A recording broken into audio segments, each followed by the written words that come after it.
The following is a production of Stevenson Media.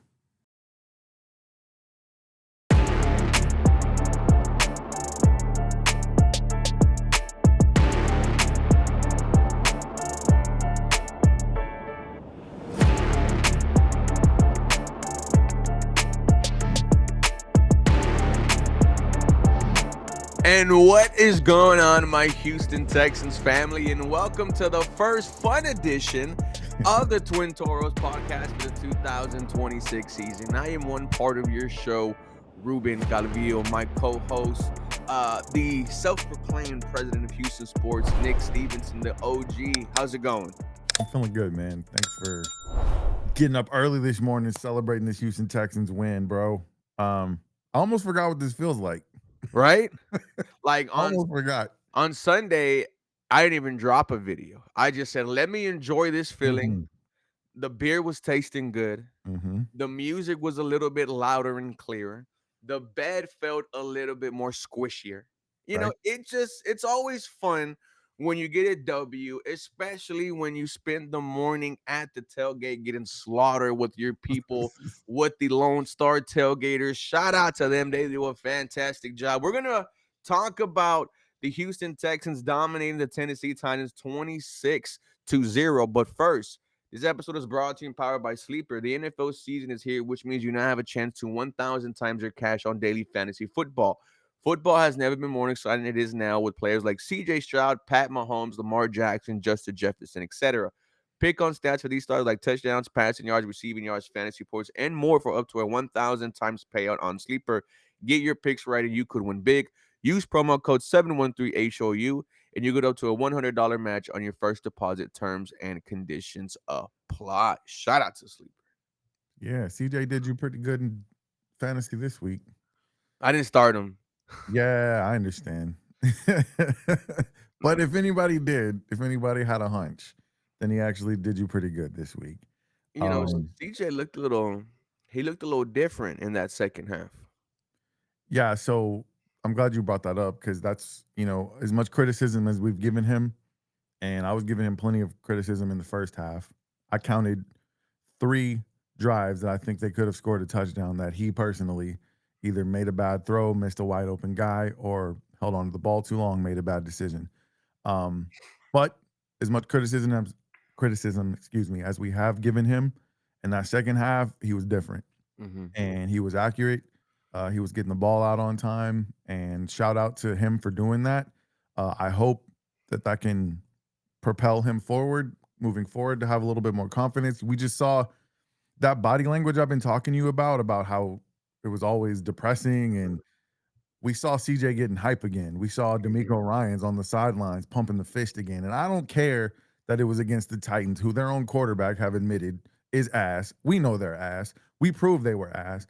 But at the same time, man, a win is a win. And like we said, that winning feeling just cures everything. And now, you know who else is ass? The Baltimore Ravens defense has been ass. So you might have a chance to roll up to Baltimore and do something you haven't done before in a while. It's just winning gives you that good feeling, man. And so now we're all delusional again, right? We're delusional, but we're still in the reality. We're a 1-3 football team. We have a long way to come. But like you mentioned, the Baltimore Ravens, one of the worst defenses in the NFL. They just lost their star defensive tackle, Justin Madubuike. Mhm. Lamar Jackson dealing with a hamstring injury right now. So the Texans might be going up against Cooper Rush, who they went up against last year against the Dallas Cowboys, and the Texans defense had their way with him. Yeah. But I think Marlon Humphrey's hurt too, isn't he? yeah, but that's in a couple of days. Yeah. We have Yeah. to talk about this Houston Texans team. CJ Stroud, 22 of 28, 233 yards, 2 touchdowns, no interception, a quarterback rating of 125.1. Now, you see the score 26-0, Nick, and yes, it's a blowout, but it was a tale of two halves. The Mhm. first half, it was 6-0. It was the same old Houston Texans. It was the same old offense. However, I like how you brought up CJ Stroud, messed up on some of the drives where the Houston Texans could have go down and score, right? One of them that comes to mind is, he just sells it over Dalton Schultz's head, Mhm. who is running up the seam. He checks into that play into the third quarter later. I'm sorry, the fourth quarter, hits Jaden Higgins on it. But what I had said during the game was that because of the last year and a half of being beat to hell, his internal clock is sped up and he Mhm. has some happy feet. Yeah. Once he sees this offensive line giving him protection, once he realizes that this is not the offensive line from last year, he'll start to get comfortable and you start to see that year one CJ Stroud. And lo and behold, in late in the third quarter, in the fourth quarter, you go to the red zone three straight times, you put up three touchdowns. It was that easy for you. Yeah. This is what we wanted to see all season. Can they keep this up? We don't know. We hope. Yeah. And look, man, I want to give credit to the offensive line, especially in that second half. They've still had their problems, and Justin Simmons is always giving them problems. But they are getting incrementally better. Yes. And CJ's not facing the amount of pressure that he was facing earlier this season and all of last season. He's still facing some, but he does have a little bit more time. And I think you pointed out, I think he started to realize that in the second half. Like, let me just calm down and make my throws. And he was very, very accurate in the second half. And I want to give Nick Caley some credit too, Yeah, man. he was Like dialing it up. he was dialing it up when he needed to. And so, yes, it was against a bad team, bad offense, bad defense. But I think you can take that momentum moving forward. And it's like D'Amico said, now we have on tape, like, this is how we do it. And Mhm. it's so cliche, I know, but like they did everything, all the cliche things you have to do to win. They played complementary football. They ran the ball. They held onto the ball. Time of possession was fucking outrageous, man. So just do all those things, and it's not going to really matter who your opponent is. You're going to have it with this defense. You're going to have a chance to win every game going forward. They just have to play smart. I think they only had what, I mean, 6 penalties is still a lot, but for them, that's an improvement. So Mhm. let's keep getting better at that. And all I want for the rest of this season is just have a chance to win these games and don't lose them because you made silly mistakes. If you lose because the other team's better than you, I can take that. But Mhm. don't lose because you shot yourself in the foot. Yeah, don't lose because of a Dare Abungawale fumble in week 1. Don't Yep. lose because of a miss sack on 4th and 10. Don't lose because of a Nico Collins fumble. Like, it's football really is a game of inches, ladies and gentlemen. Yeah. You know who looked good though, Nick? You know who might have inspired some hope in Mm. this Houston Texan Say his offense? name, Ruben. Say his name. There is a snake in my boot. Woody Marks has shown that he should be the starting running back for this Houston Texans team. He led the team in attempts, even though he didn't start off the game. Now, if that's the way going forward, I that's fine. I still think there's an area here for Nick Chubb, especially when we don't know when Joe Mixon is going to come back. But Woody Marks, 69 yards on the ground, 4.1 yards a carry. Shout out to the offensive line for that. A Mhm. touchdown. His longest was 18 on that on that run to kind of just put the cherry on top on the game. Receiving 4 receptions, 50 yards, 1 touchdown. His longest reception was 20 yards that came off of a screen on 3rd and 16. Whenever Woody Marks has the ball in his hands, Nick, something special happens. And, we really been clamoring. Let's see these young bucks play. Woody Marks has a good Yeah. day. Jaden Higgins gets a touchdown. Credit to Let's you, go. Ruben. Credit to you because I said it when I was doing my little watch party during the game. You've been saying, get Woody Marks in the game. Get these young kids in the game. Get these people who, you drafted them where you drafted them because you felt like they were impact players. So put them in the game. And they did that. And shout out to Nick Chubb. He had a decent game too. Mhm. But 47 yards, 3.6 yards a carry. Like, yeah. I think you want to see more Woody Marks and then let Chubb come in and be that change of pace, if you need that short yardage. But Woody Marks should be featured in this offense frequently, I think. And I do want to shout out Jake Andrews and Ed Ingram on that screenplay because they got out Mhm. and they were made very Ed, athletic play, Ed getting Ingram. those blocks. I mean, they've they've had their bad moments, but they've been getting better, man. They're playing well. Speaking of Ed Ingram, let me give you some stats. Now, this was This was brought to us by our guy Texans Jacob, my brother on Sleeper. Okay. Ed Ingram is the highest graded offensive guard in the NFL through 4 weeks. Mm, Ingram is ranked first in overall grade 85.6. Next closest is 76.3. And run blocking grade 90.6. Next closest is 82.3. He was the highest graded Texan versus Tennessee with an 88.9 overall grade. You know who else looked good? Your left tackle, Ariante Ursary. yep. Oh my God, did you find two pieces on the offensive line this year? Look, man, and that's the thing. I always said I was going to be patient with him because he's a rookie and he's in a really tough spot. You get rid of Tunsil and you bring in a rookie to fill in those shoes, and we can both agree, if not the most important position on the offensive line, definitely in the pass game, it is. Um, I wanted to be patient with him because we saw his size, his athleticism, Mhm, and yeah, he's starting to figure it out. And man, I the offensive line is something that we are at minimum hopeful is going to get better. And mhm. for everything we've been dealing with over the last 2 years, just that little bit of hope, like, damn, maybe they're going to get better. I mean, that's a lot. That's saying a lot compared to what we've been dealing with, where we just felt like the offensive line was hopeless, and CJ Stroud was just going to have to make it happen all on his own, which he hasn't been able to do recently. So, I mean, I'm really optimistic moving forward about them improving. What is that going to mean for the win loss record? I don't know, but Mhm. I'm really. They looked like a competent NFL Yeah. offense, and that is not what they've looked like for the first 3 weeks. So it was good to see that, and I hope it continues. Nico Collins, 4 receptions, 79 yards. I don't know who was the cornerback that was guarding him, but he did not look good out there. Sneed, Who? Sneed. I don't He know who beat that is. he beat Snead on the he came over from the Jags, didn't he? Nick, come on, dude. I'm I can't playing remember. into what Legarius Sneed said before the game about Nico Collins.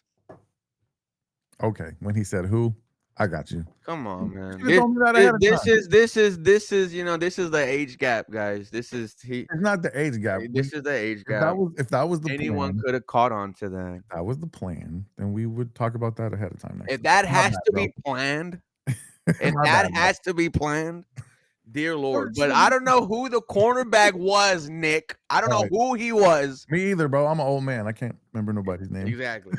Nico Collins. And the cornerback is lucky the ball wasn't thrown a little bit more inside because if that's the Mhm. case, then Nico's running to the crib. And it's Yeah, who the hell is this guy? yeah. Um, Dalton Schultz, 5 catches, 30 yards. Jaden Higgins, 1 catch, 24 yards, a touchdown. Shout out to the rookie. I think Mhm. this is going to be the start for Jaden Higgins. Christian Kirk, 3 receptions, 20 yards. X-Man, 2 catches, 17 yards. Chubby, 2 for 14. Yeah. No Jalen Noel. Well, 1 catch, -2 yards, but spreaded the ball around. Texan offense. They finally awaken. Texans defense, though, they've Mm. been awake all year. Cam Ward, 10 of 26, 108 yards, no touchdowns, 1 interception, 2 sacks, both of them by number 55, Daniil Hunter, who is number 55. This is our number 55th episode of the Twin Toros podcast. So Daniil Hunter, this one goes out to you. Shout out, 2 Cam Ward, sacks. a quarterback rating of 35.4. That has to be, one of the worst This quarterback is his ratings. first NFL game that I've watched, bro, but I was not impressed. Like, I don't like the way he throws the ball. He was missing bad, bro. Like, that He's little sidearm slinging, like, I don't like him. I don't think he's gonna be that good, bro. He doesn't look good. His parents on the, when they're watching, every time the camera pans them and look like they were just sick at what they were watching. Their coach Callahan, he's going to get fired. Tennessee thought they were gonna, be the third team in a row to go to worst from worst to first, right? Mhm. Houston Texans draft CJ Stroud number 2 overall, go to the playoffs. Watch the Commanders, Jaden Daniels number 1 overall, go to the playoffs. Cam Ward, number 1. You're thinking, hey, third time's a charm. Let us follow Yeah, the trend. No, the Tennessee Titans are still a horrible organization. yeah. They are still, just trying to be the Houston Texans, which they will never be, Nick. Um, Never. You think they're gonna go back to mayonnaise, man? uh, I don't. No, You got no. the insight, man. You don't wanna give You up do on a the number AFC 1 South. overall pick. Oh, AFC South Roundtable, they better be ready. They better be ready. Derek better be ready. Yeah, buddy. We're gonna revel in this one for a little bit. Like I said, man, it's just winning. I posted a video on my YouTube of me going through all the different emotions of that game, and it was not good in the first half. I was mad. I was cursing. Rightfully so, and you're Yeah. like, "Come on, man, like, this is really a mid-off here," and, normally when a good team plays against a bad team, right, the good team blows them out, and you're thinking, we're just not good this year. Yeah. I don't know what happened in the second half. I don't know if, if the offensive line pulled CJ and said, "Look, we're giving you time," Hmm. whatever it is, but it clicked. Yeah. For sure. I've always said this, as contagious as good play is, bad play is as well. And right now, good play, if it carries on next week into Baltimore against a not good defense that just lost their star defensive tackle, you get a couple of plays going against Baltimore. You put up Mhm. a touchdown against Baltimore, Nick. The Texans haven't done that in the D'Amico Ryan, CJ Stroud era. The only touchdown came from a Steven Sims punt return in the playoffs. Yep. That's the only thing the Houston Texans have scored against Baltimore in the last couple of years. You walk in and I don't even know if we ever have won over there in Baltimore at all as an organization. If we have, it's been a long time. A And long I time. don't know that we have either. You walk in the Baltimore Ravens stadium, M&T Bank, and yes, thank you. I owners of was about my to say AT&T. owners of my mortgage. Shout out to them. Shout outs to them. They want to sponsor the show. Call us. Hell yeah. Well, we're gonna walk in your trap, take over your trap, Mm. and you're gonna be forced to take away Nick Stevenson's mortgage. But just think about the confidence that would do, Nick. And you talk about delusion after the Titans. We're gonna be delusion after the Baltimore Ravens. Yes. And Yes. then you go into 100%. the bye week and you're like, okay, we weathered the storm. Mhm. Now we're here. We can really, really change the season around. And you have Seattle. The Texans have a nice couple of stretches here against teams that are not so Mhm. good, banged up, and Yep. you can maybe go on a run. Who knows? And you gotta be watching the other AFC South teams on You that gotta bye week, watch the hoping other they all team. lose. Yep. Hoping Uh, they all lose, and, I mean, the Texans have the toughest schedule of the 4 teams, First place so schedule. yeah, of course, and they've gone through one of the really tough portions of it at this point. They will have after the Baltimore game. If you come out 2 and 3, man, obviously it's not what you wanted to do, but at least we know we're not starting to talk about the draft early in this podcast, which, knock on wood, that's not gonna happen, man. Mm. I think they figured some things out. Hopefully Bobby Slowick's in a rhythm. Not Bobby Slowick, I'm sorry. Nick Caley is in a rhythm. Uh, we didn't point this out. What'd you think about D'Amico passing over play Yeah. calling duties to Matt Burke? I thought it was very interesting. Leading up to the game against Tennessee, we were seeing other teams do changes, right? Mhm. Firing wide receiver coaches. TJ Yates in Atlanta, he got a promotion. For the Tennessee Titans, Coach Callahan, he gave up play calling, and we were like, Mhm. "Are we gonna do anything?" We find out that D'Amico Ryan's giving plays to Matt Burke, and let me just say, it didn't look any different. Nope. Like the swarm was still there, which is why I've always loved Matt Burke. Like he might have more energy than D'Amico Ryan's. Like, Yeah. if you see him at training camp, he's always very animated. I'm like, okay, I could trust, Matt Burke calling plays for this defense. D'Amico Ryan's focus as Yeah. being a head coach. And if this is the first time that you've done this, hey, Yeah. let's keep I've it never going. been a fan, honestly, of head coaches calling plays, whether they were offensive or defensive, because there's just so much that goes into the whole operation that I feel like D'Amico Ryan's needs to be, he's had some clock issues in his early career. Mhm. So if he can pass off those play calling duties and if he trusts Matt Burke enough to do that, and if he ever finds an offensive coordinator that he really, really trusts, then I think he's going to be a great head coach and be a head coach for a long time. Mm. No, I 100% agree. I thought it was interesting. I wonder if they asked him that. When next time he goes into the media, I have to watch the recaps, but feeling good, feeling good. Daniil Hunter 2 sacks, Derek Stingley interception. Was happy to see Derek Stingley active. Mhm. Um, Beat up a little bit. beat up a little bit. Hey, Daniil Hunter 4 sacks on the year now. He's a beast, man. It's, when they gave him that extension, I was wondering, like, I mean, he's what, 32? I don't know. Let me see. Let me see. He's past 30. I know that. Hmm. He might be 30. He might be at 30. So when they Yeah, he gave him might that be at 30. extension, I was like, "Man, I don't know, because in the Yeah, he's 30 NFL years old. you get old quick though, but he's still young enough that, and I think would they give him a 2-year extension? Hmm. So, yeah, man, that looks like a great, uh even, Will Anderson Jr., he didn't get a sack, but he's always active. Well, he had I one think, wiped yeah, they away had it by a wiped away penalty. from a penalty. Um, but yeah, man, I mean, I'm just not worried about this defense. Let's talk about how CJ Garner-Johnson gone, no Hmm. problem. No I big like plays allowed. I Well, like besides that one early in the first half. Yeah, and then there was a couple of run plays by Pollard, but other than that, I thought they were really good. And here's the thing: you talked about all these teams making changes. We've seen um, the Texans doing the same thing. They traded Cam Robinson, Juice Scruggs has been in and out. Like they're moving things around, trying to figure it out. And then D'Amico letting go of play calling. So I'm glad they're not just staying stagnant.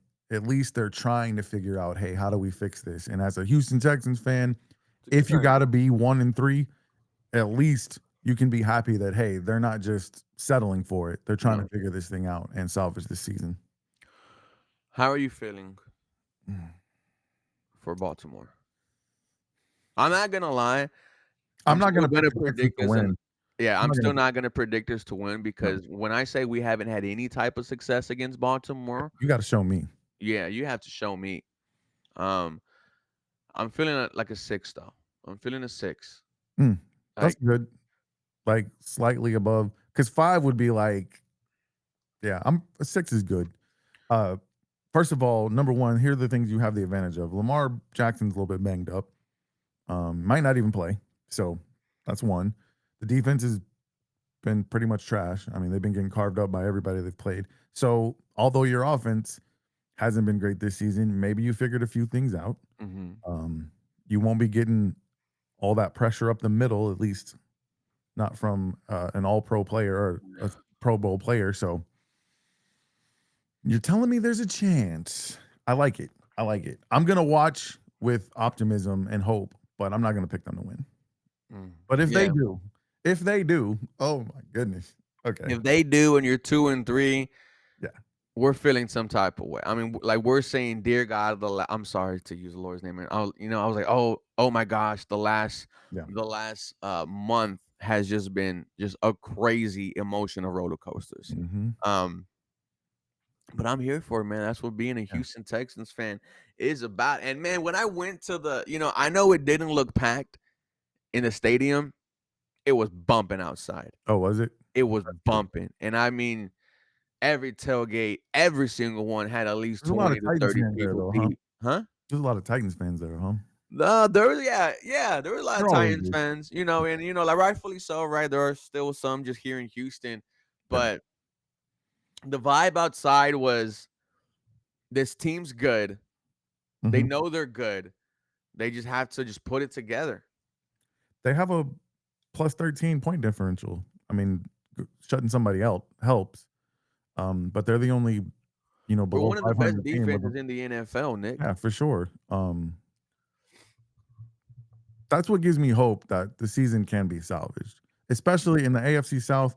Listen, the That Colts, Daniel Jones the train's Colts, gonna the come down. Jags, they're gonna give you a chance.